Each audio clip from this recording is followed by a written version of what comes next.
Hi friends, ધૂળેટીમાં જેટલી મજા પ્રિયજનો સાથે રંગોથી ખેલવાની આવે છે એટલી જ મજા ઠંડાઈ અને બીજા સ્વાદિષ્ટ વાનગીઓનો જલસો માણવામાં આવે છે. ઠંડાઈ પણ ઘણી અલગ અલગ સ્ટાઇલથી બનાવવામાં આવે છે. આજે આપણે બનાવીશું પાન ઠંડાઈ. અને આ ઠંડાઈ બનાવવું કોઈ રોકેટ સાયન્સ નથી.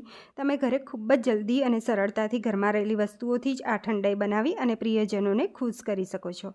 અહીંયા 2 કપ દૂધ, 1 કપ ગોળ, 4 ટેબલસ્પૂન પિસ્તા, 3 ટેબલસ્પૂન કાચી વરિયાળી, 4 થી 5 નંગ નાગરવેલના પાન લેવાના છે. મેં 5 નંગ લીધા છે પાણીથી વોશ કરીને. હવે મિક્સર જારમાં વરિયાળી એડ કરી લઈશું અને પિસ્તા એડ કરી ઢાંકણ બંધ કરી ક્રશ કરી લેવાનું છે. અહીંયા આ ડ્રાય વસ્તુ છે એ પહેલાં આપણે ક્રશ કરી લીધી છે. હવે એક બાઉલમાં કાઢી લઈશું. હવે નાગરવેલના પાન છે એની દાંડી તોડી અને નાના ટુકડા કરી અને આપણે ક્રશ કરવાના છે.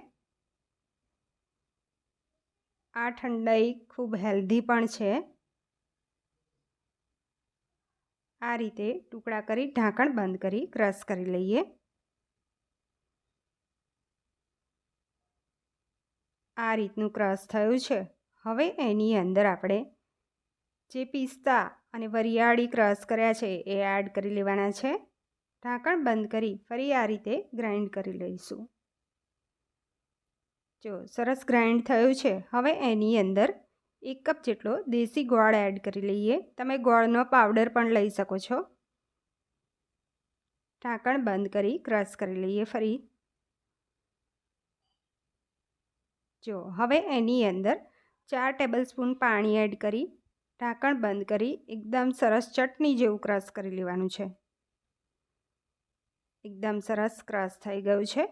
હવે મોટા મિક્સર જારમાં 2 કપ જેટલું દૂધ લઈએ. પહેલાં 1 કપ દૂધ એડ કર્યું અને આપણે આ જે ક્રશ કર્યું છે સાઈડમાં જારમાં એ બધું જ એડ કરી લેવાનું છે. અને જે થોડું ઘણું ચોટ્યું છે એની અંદર 1 કપ જેટલું દૂધ એડ કરી અને સારી રીતે બધું જ કસાઈ જાય એ રીતે મોટા મિક્સર જારમાં લઈ લઈએ.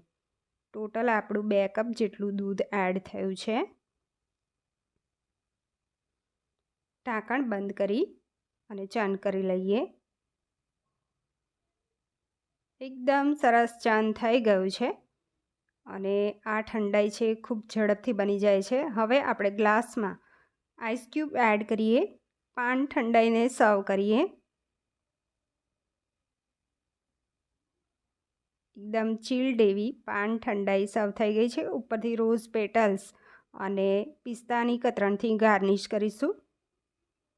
એકદમ હેલ્ધી, ટેસ્ટી અને સ્વાદિષ્ટ એવી પાન ઠંડાઈ તૈયાર થઈ ગઈ છે. રેસીપી ગમી હોય તો વિડીયોને લાઇક કરજો અને મારી ચેનલને સબસ્ક્રાઈબ કરજો. દોસ્તોમાં જરૂર શેર કરજો. Bye bye. C you next time. Happy cooking.